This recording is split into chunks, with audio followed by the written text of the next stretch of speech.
Chcela by som prihlásiť tento projekt kvôli tomu, že ho pokladám za dôležitý, nielen kvôli tomu, že sa do ňoho zapojilo pomerne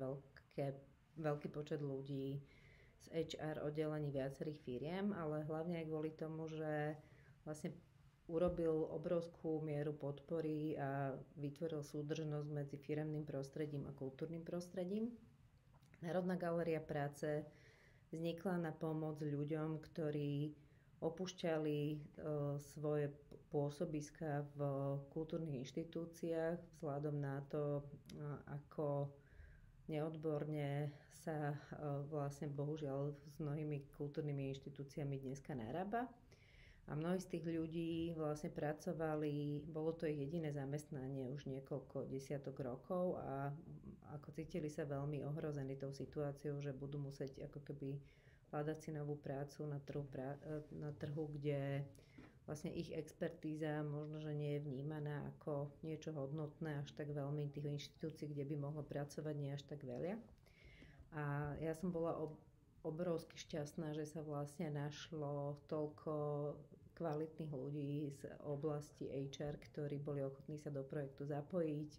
Zapojili sa do toho s veľkým nasadením a podľa spätných väzieb od 52 účastníkov vlastne z oblasti kultúry, ktorým títo odborníci a odborníčky z HR oddelení rôznych firiem pomohli, tak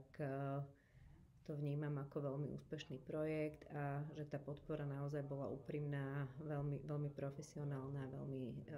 dobre hodnotená. Takže toto je iba moje shoutouts a ďakujem všetkým, ktorí sa na tom projekte zúčastnili. Zároveň tam bola veľmi veľká podpora zo strany Pretlak SK, ktorí vlastne boli schopní veľmi rýchlo naprogramovať stránku, kde sa dali pridávať vlastne ako keby bezplatné možnosti na to, aby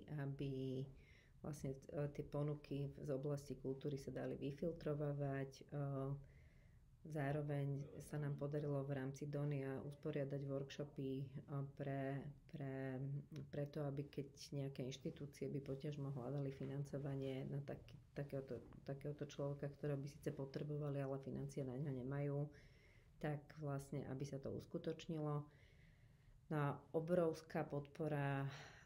bola zo strany Ľudky Gerín, ktorá vlastne v tom celom bola